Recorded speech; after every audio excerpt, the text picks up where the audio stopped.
Prej 4 vitesh, Klodis Xhulaj nga fshati Peshta në Fier qëndroni paralizuar në shtrat pas një mundësi shërimi, teksa vilte Ullinj humbi kontrollin dhe ra nga lartësia duke pësuar dëmtime të rënda në shtyllën kurrizore. 34 vjeçari tregon se jeta e tij mori sa hapë mbyll syt një kthes tjetër mes vuajtjeve dhe sakrificave të mëdha, jo vetëm për të, por edhe për familjen e tij. Të ardhurat e familjes janë të pakta e të pamjaftueshme, ndërsa për të qenë më pranë spitalit prej 2 vitesh, familja Xhulaj është detyruar të marrë një banesë me qira në Fier. Kemi aplikuar për banesë sociale, por kjo nuk plotëson ende kriterin e paraqitjes në dokumentacion të certifikatës së pronësisë së banesës në Peshta, thot ai, pasi është një fazë legalizimi, teksa apelon për përshpejtim të saj. Kam bërë aksident, kam rënë nga ulliri duke punuar, për më morën mend dhe kam rënë, jam dëmtuar në shtyllën kurrizore, kam bërë 3 ndërhyrje te spitali ushtarak, po fatkeqësisht jam i paralizuar në krevat. Nuk ka mundësi. Jetesa është shumë e vështirë, unë marr 200.000 lekë kem, dhe është shumë e vështirë.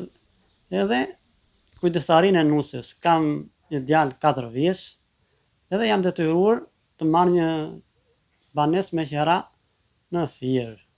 Të jem afër spitalit, po shumë e vështirë. Unë paguaj 150.000 lekë qiran dhe po bëj 2 vjet. Unë kam bërë një aplikim për certifikat pronësie të banesës së Peshtanit dhe i bëj thirrje hipotekës të shpejtësoj procedurat sa më shpejt. Ndërkohë gjithë barra bie mbi shpatullat e Birkenës, bashkëshortes të Klodistit, e cila u përball me fatkeqësinë e papritur vetëm pas një viti martesë, kur sapo kishin sjellë në jetë djalin e tyre të vetëm. Ai tani nuk lëviz më, vetëm nga mezi e lartë, kurse nga mezi e poshtë, këmbët nuk i lëvizin, nuk i përthyen dhe gjendja e tij është shumë e vështirë. Doktorët thonë që është shumë e vështirë për të ngritur në këmbë. Thjesht i kërkoj bashkisë për një bëj apel për një banesë sociale, që me aq sa kemi. Një zëri apeli për të ndihmuar me një banesë sociale vjen edhe nga nëna e 34 vjeçarit, zonja Xhulaj, e cila thotë se shpërngulja në Fier është jetike për djalin e saj të paralizuar.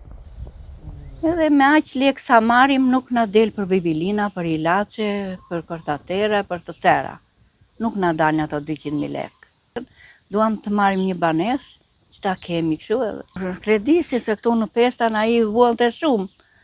Jo na mërzitja, jo se mbeti aty në krevat. Kurse në Fier ai del. Edhe pse jeta në shtrat është tepër e vështirë për Klodistin, sërish i gëzohet faktit që është ende gjallë dhe mund të shohë djalin e vogël, teksa rritet para syve të tij dhe t'i gëzohet jetës edhe në këto kushte.